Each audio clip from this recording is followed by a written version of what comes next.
Chapter 8, Central Banks and the Gold Standard. In the previous chapter, you read about the business cycle and its negative effects on the economy.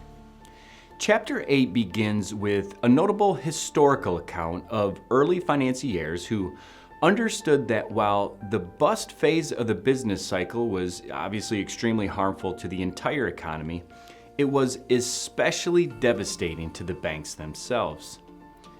This obviously didn't sit well with the early Italian bankers, and they experimented with different ways to mitigate the risk. They eventually decided to partner with national governments as a possible solution. In this partnership, bankers provided loans to help the state expand its power both internationally and domestically, while the state, in return, protects the fractional reserve banks from collapse.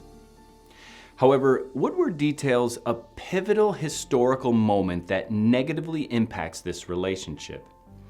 He highlights that King Charles II in 1672 borrowed loads of money from the English fractional reserve banking cartel to maintain his extravagant lifestyle.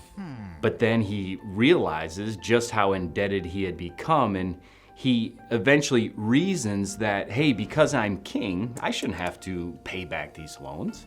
So he didn't. As a result, most of the London goldsmith bankers collapsed. And the fortunate ones to survive were no longer interested in any further loans with the monarch, and understandably so. Now, this is important. Seeing the clear downside risk here in this scenario, the fractional reserve banking cartel insisted the state create a new type of bank, a central bank. They wanted this for two very beneficial reasons. One, to protect itself against monarchs defaulting on their loans like we heard in this story. And two, to shield itself from the downside risk of its inherent insolvent nature. Kind of sounds like a win-win. In return, the central bank and the fractional reserve banking cartel provided money to the state rulers to fund their wars. This unfortunately benefited the banks and the rulers, but naturally hurt the people, who obviously faced rising prices due to the increasing money supply. The central banks would be the, quote, lender of last resort who proactively injected funds into the banks confronting liquidity issues before they were forced to close their doors. Now, Woodward explains the central bank system goes against free market principles, but the bankers weren't seeking free market, they wanted guaranteed profits without the risk, funded by the public. Interesting. After King Charles II defaulted on his loans, the fractional reserve banking cartel pushed for a central bank to protect the banks, fund the monarchy, and ensure the king couldn't default again. Woodward also makes an important statement here. He explains that it's the international network of central banks directing the fractional reserve banking network in each country. It's this that he referred to earlier in the book as financial power.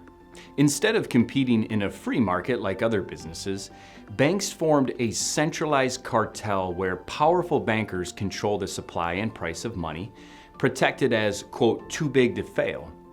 But the reality is, this system leaves the rest of us struggling as, quote, too small to succeed. It's a very uncomfortable reality. Later in the chapter, you'll read that the creation of a central bank in the United States faced far greater resistance than it did in England. At key moments, bold individuals stepped forward, willing to risk everything to oppose its establishment. Among these was President Andrew Jackson, who fiercely battled against the second attempt to institute a central bank in a historic clash with Nicholas Biddle, the central bank's president. Ultimately, Jackson prevailed and the bank was dismantled, but based on Biddle's actions, you'll sense the risks of allowing unelected and unconstitutional control over the nation's money supply. We eventually see at the end of the American Civil War the financial power aligning itself with the gold standard in an effort to gain public support. It's clear after reading this section that the classic gold standard did not resolve the fractional reserve banking wave-like oscillations. The truth is that the central banks and the gold standard were never intended to create sound money. Instead, it created a fool's gold of sorts. And those who controlled the fool's gold controlled the fools. It's time to begin reading chapter 8.